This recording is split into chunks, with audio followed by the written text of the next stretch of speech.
बेइज्जती की जो बाकी रस्मी कार्रवाई थी वो आज पूरी हुई है और पाकिस्तान हमें समझ नहीं आ रही कि कौन कौन से रिकॉर्ड कौन किस किस कैप्टन के पास हैं। ये वाला ट्रैक हो या फास्ट ट्रैक हो या स्विंग वाला ट्रैक हो, बाकी तो सब में तो हम खेल सकते हैं। आदि थे ना यार दुबई के ग्राउंड में, उधर ये होता था कि उधर हार भी जाए तो बेइज्जती नहीं महसूस होती थी। जिनके बारे में बाबर आजम ने कहा कि हमने सरफराज अहमद को, हमने सैफी भाई को इसलिए नहीं खिलाया कि वो डोमेस्टिक खेल के। तो दूसरा न्यूजीलैंड की टीम भी आ रही है, अब वो पता नहीं आके क्या हशर। हमारा जो स्ट्राइक रेट था वो 80 प्लस था। सिर्फ फोक्स थे जिनका स्ट्राइक रेट है हमारा फाइनल खेलने का। तो पता नहीं कैसे चांस है, कहीं दूर दूर से चांस लग रहा है कि हम वर्ल्ड टेस्ट चैंपियनशिप का फाइनल खेलेंगे। हाँ जी, तो फाइनली नैस किस्म की सीरीज आज ख़त्म हो गई है और हमारी बेइज्जती की जो बाकी रस्मी कार्रवाई थी वो आज पूरी हुई है और पाकिस्तान को फर्स्ट टाइम होम ग्राउंड में वाइट वॉश किया इंग्लैंड ने। और बाबर आजम वो पाकिस्तान के पहले कैप्टन बन गए हैं कि जो मुसलसल होम ग्राउंड में 4 मैचेस लगातार हारे हैं। और एक्चुअली पता है मसला किधर है? मसला है कि जो हमारे इधर होम ग्राउंड में मैचेस नहीं ना हुए, उससे हमें समझ नहीं आ रही कि कौन कौन से रिकॉर्ड कौन किस किस कैप्टन के पास हैं। ये वाला रिकॉर्ड जब इधर मैचेस हुए तो पता चला कि पहली मर्तबा हम 4 मैचेस हारे हैं लगातार। इससे पिछली सीरीज में जो ऑस्ट्रेलिया के अगेंस्ट सीरीज थी उसमें हमारे टॉप 4 बैट्समैन ने सेंचुरी की थी और वो भी रिकॉर्ड बन गया था। तो इससे पता चलता है कि जो हमारे इतने बड़े बड़े लेजेंड्स गुजरे हैं उनसे ये काम नहीं हुआ था जो इस टीम ने किया है। पिछली सीरीज में रिकॉर्ड बनाया most number of centuries top order में, और अब एक रिकॉर्ड और बन गया है कि वाइट वॉश हो गया है। तो बहरहाल मसला हमें आता है या रोड पिच हो या स्पिनिंग ट्रैक हो या फास्ट ट्रैक हो या स्विंग वाला ट्रैक हो, बाकी तो सब में तो हम खेल सकते हैं। हमें तो कोई इशू नहीं है।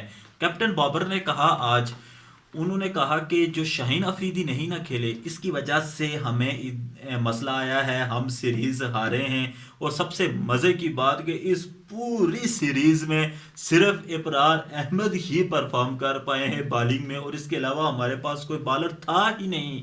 तो वो भी इसको डेब्यू करवाया तो भाई पता चला कि कितना आला किस्म का बॉलर था हमारे पास स्पिन। इसको अगर पहले हम ट्राई कर देते तो शायद ही हम कोई मैच एक आध क्या नाम है जीत जाते। लेकिन नहीं, हम तो आदी थे ना यार दुबई के ग्राउंड में, उधर ये होता था कि उधर हार भी जाए तो बेइज्जती नहीं महसूस होती थी क्योंकि न्यूट्रल वेन्यू होता था। तो इनफैक्ट उधर तो मिसबा इन गोरों को 2-3 दिन में परे लेके चला जाता था, इनको तो कहीं रखता ही नहीं होता था। वो खुद वो सेंचुरी लगा दिया करता था, फास्टेस्ट सेंचुरी उसने लगाई थी 55 के 56 बॉल्स पे।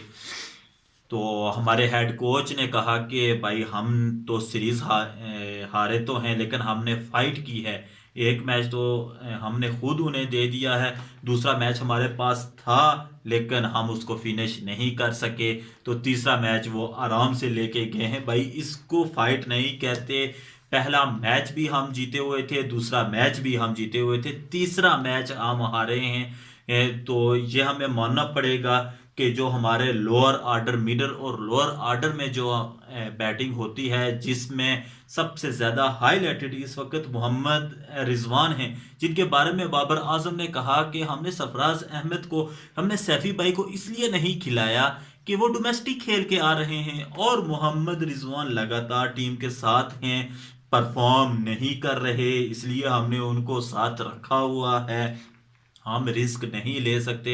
दूसरी तरफ हेड कोच हमारे कह रहे हैं कि भाई ये देखें हमने कितना बड़ा रिस्क लिया, हम फेल हो गए, हमने 4 डेब्यू करवाए। ये भाई इनके तो आपस में ही नहीं समझ आती कि ये क्या कहना चाह रहे हैं। लेकिन हमारे किंग बाबर के का ये रिकॉर्ड बन गया है कि पहले पाकिस्तानी कैप्टन बन गए हैं कि जिन्होंने 1000 स्कोर एक ईयर में बनाया है। तो ये तो जाहिर है किंग है ना, तो किंग के पास तो क्या नाम है रिकॉर्ड तो आते हैं। तो दूसरा न्यूजीलैंड की टीम भी आ रही है, अब वो पता नहीं आके क्या हशर हमारा करेगी। उसका कैप्टन भी बॉलर है, इधर भी बेन स्टोक्स कैप्टन था। तो विलियमसन होता तो चलें, ये था कि विलियमसन T20 में भी टेस्ट खेलता होता था तो वैसी ही उसकी टीम भी खेलती है। तो अब ये है कि अब टीम सऊदी है कैप्टन, तो क्या पता वो क्या क्या नई चीज़ लेके आ जाएंगे। ज़ाहिर है उन्होंने सीरीज तो पाकिस्तान की देखी होगी इंग्लैंड के अगेंस्ट, कि कैसे पाकिस्तानियों को हम नीचे लगा सकते हैं, तो वो भी आके यार इंग्लैंड का आज स्क्वाड का बता रहे थे कि सब बैट्समैन का जो स्ट्राइक रेट था वो 80+ था। सिर्फ फोक्स थे जिनका स्ट्राइक रेट अंडर 60 था, बाकी सबका 70+, 80+। और आइसलैंड क्रिकेट वाले भी हमें कह रहे हैं कि आप भाई हमें बुलाओ, हम माइंड नहीं करेंगे, हम पाकिस्तान आगे खेलेंगे। और इस चीज की वो गारंटी दे रहे हैं कि भाई हम 7 स्कोर एक ओवर में नहीं बनाएंगे, हम टेस्ट क्रिकेट ही खेलेंगे, एक एक स्कोर ही बनाएंगे ओवर में, जिसके पाकिस्तानी यूज टू हैं।